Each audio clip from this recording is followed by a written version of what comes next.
froid, quoi. C'est pas terrible. Voilà, bah, l'avantage que j'ai ici, moi, c'est que c'est toujours tempéré, quoique depuis 2 jours, on a des nuages, on a eu quelques averses, mais alors c'est pas pour nous déplaire, hein, ça fait vachement du bien. On a eu quelques petits orages, mais ici, c'est pas le mauvais temps du nord de France. T'as un orage, ça pète un bon coup, il tombe des cordes, et puis 10 minutes après, t'as un grand soleil, quoi. C'est super top, c'est juste bien pour nous rafraîchir. Et je suis pas non plus dans les extrêmes, avec les températures à 38-40, comme on a des fois dans le sud de l'Espagne. C'est pareil, je supporterais pas, moi. Hein. Je tourne tous les jours à 29-30 degrés à l'ombre, tous les jours, et puis le soir, ça redescend à 23. Donc ça reste... je trouve que la température est idéale.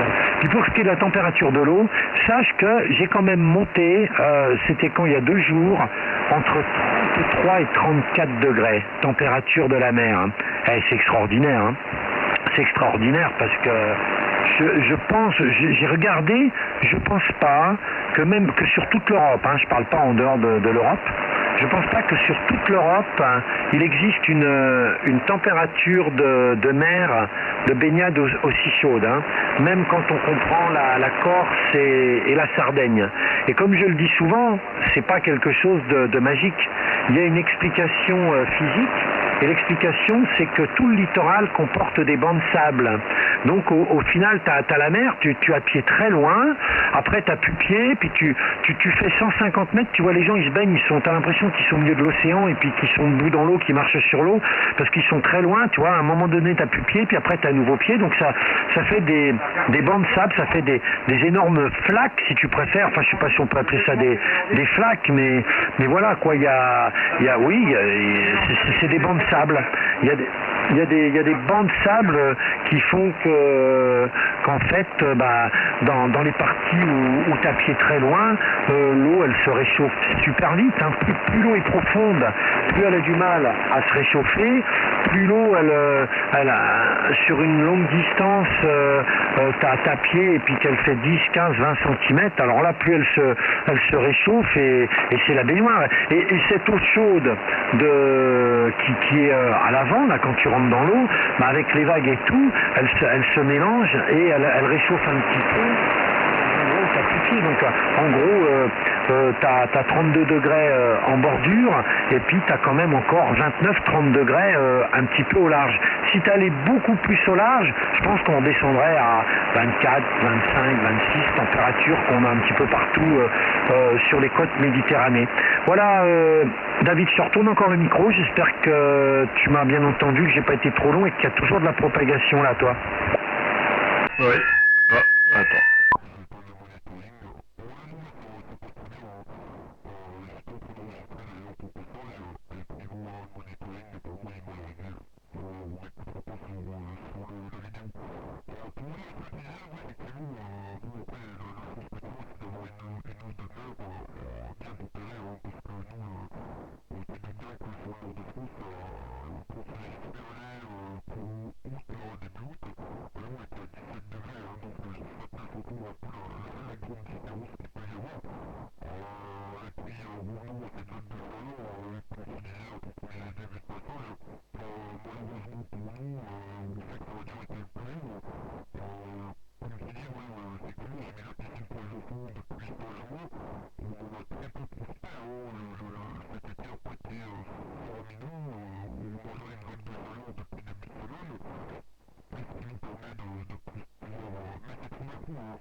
via les réseaux sociaux et puis sur les là, parce que je t'écoute régulièrement, déjà premièrement, je vote pas parce que je te rends compte que je fais ça avec mes copains, mais j'écoute un peu ce que tu as apporté et effectivement, t'as dû bien te régaler là.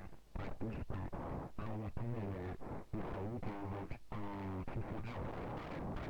Parce que tu es arrivé là pour septembre, mais bon, une fois de plus, tu auras profité de l'endroit, de cet endroit qui doit être maintenant magnifique. Hein. Mais là, je parlais pas peut-être ce matin, je parlais de toi. Au travail, il y a une femme de ménage qui est originaire de Palerme. Et donc, je disais que j'avais un ami, enfin, j'ai pas forcément les détails, mine de rien, tout ça, enfin voilà, qui avait une maison secondaire sur la Sicile, et elle m'a raconté un peu là, le mode de vie de la Sicile, avec les malbouilles, les marchés, et que c'était pas un pays assisté, et que beaucoup de gens travaillaient au noir. On m'a bien raconté un peu comment ça se passait, le mode de vie qui était là-bas, et que chacun se démerdait par soi-même. Donc c'est vrai que c'est dans ton micro, mais c'est pas ça, je suis assez content d'entendre ici. J'espère que tu m'écoutes, parce que je sais qu'il y avait pas mal de PSB, c'est dans les 59 ou 59, 59, 10 ou Pleffort, et 57 dans les suites du PSB. Voilà, parce que là, je t'entends le micro, mais je pense que tu m'écoutes toujours. Ah, je t'ai bien écouté, je suis repassé en polarisation verticale, par contre, c'est la verticale qui est plus forte actuellement. Oui, alors, pour ce qui est de la Sicile, Palerme, pour moi, ce n'est pas du tout une référence. Hein. Jamais, jamais j'habiterai à Palerme. Hein. Oh là là, Palerme, c'est une grosse capitale. C'est pas mieux. Pour moi, Palerme, hein, Palerme, ça vaut pas grand-chose. Tu sais, c'est comme quelqu'un qui va en vacances en France, et puis tu l'envoies une semaine dans le 9-3, hein, au milieu des HLM, et puis ce même OM, tu l'envoies sur la Côte d'Azur en dehors de l'afflux des vacanciers d'été. Imagine l'image différente qu'il va avoir. Eh ben, c'est à peu près la même chose. Moi, les grandes capitales siciliennes, je n'adhère absolument pas. Quand je fais une promotion, c'est une promotion sur le sud de la Sicile, hein, quand j'essaye de faire connaître le sud, la région de Ragusa, une petite zone tranquille. Même quand tu remontes dans les terres du côté de Catagne, c'est déjà plus bien du tout. Il y a de la racaille, il y a de l'insécurité, c'est une grande ville. Mais alors par contre, là, moi où je suis, en gros, je compare aussi, tu vois. Alors tu m'as dit Charente, moi je suis pas des Charentes, je suis des Ardennes. Hein. En ce moment, j'habite les Ardennes. Ici où je suis, c'est les Ardennes de la Sicile, si tu préfères. Sauf que ce sont les Ardennes avec la mer Méditerranée à 150 mètres, quoi. Et puis plein de petits villages, sauf que c'est vachement plus animé. Mais c'est la même chose, c'est un coin qui est vachement calme. Les gens sont super sympas, les gens sont super accueillants. Quand tu vas dans les grandes villes, ça doit être encore l'usine. Il doit y avoir des vols, du vandalisme, de la racaille, des bandes organisées, de la drogue, il y a tout ce que tu veux, comme toutes les grandes villes du monde entier. Mais là, moi où je suis, c'est un coin qui est resté calme, qui est resté préservé. Et surtout, j'insiste bien, je ne fais jamais la promotion en disant venez en Sicile, dans Sicile c'est bien. Je dis venez en Sicile, dans mon coin, dans la province de Ragusa, extrémité sud de la Sicile. C'est une zone vraiment tranquille, vraiment belle, il y a plein d'animations et il y a beaucoup d'avantages. Et il n'y a pas les inconvénients qu'on a dans les grandes villes, y compris Palerme, y compris Catagne, y compris Messine. Tu vois, les grandes villes que je... La Sicile. Voilà, David. Sinon, tu vois, pour te donner encore un exemple, l'autre jour, j'ai rencontré un gars qui m'a été présenté par un copain. Il est grossiste dans les tomates. Hein. Je suis allé le voir dans sa boutique. Il m'a dit, oh Pascal, je te reconnais, pas de problème. Écoute, j'ai pas de tomates là dispo, mais demain je t'en prépare une cagette. Il m'a préparé une cagette de tomates. Je suis allé la chercher ce matin. J'ai dit combien ça coûte. Lui, il était pas là. Hein. Il m'a dit, vas-y, ciao, ciao. Il m'en a fait cadeau.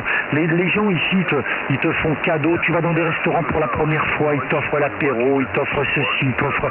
Mais c'est pas du tout le même état d'esprit. Je suis pas sûr que l'état d'esprit que j'ai ici soit le même également du côté de Palerme ou dans les grandes grandes villes. Mais ici, dans ce coin-là, bien précis, où il y a plein de petites villes quand même qui sont sympas, comme Marzanemi, Noto, Ragusa, Chicli. Ce sont des villes qui sont super, il y a plein d'animations, il y a plein d'artistes, ça bouge, et les gens sont super sympas, il n'y a absolument pas de violence, absolument pas d'agressivité, et il y a beaucoup de style baroque, de style d'histoire, et c'est vraiment très intéressant.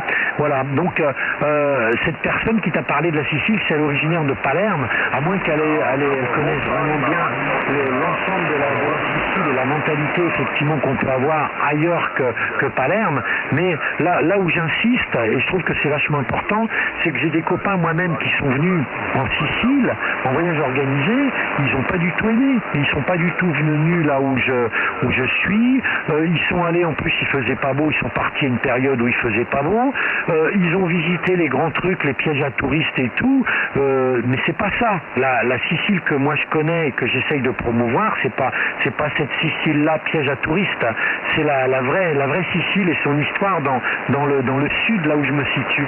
Voilà David, j'espère que ça passe toujours, peut-être encore 5, 7, 5, 9 au dernier passage. Avec la polarisation verticale, je te retourne le micro.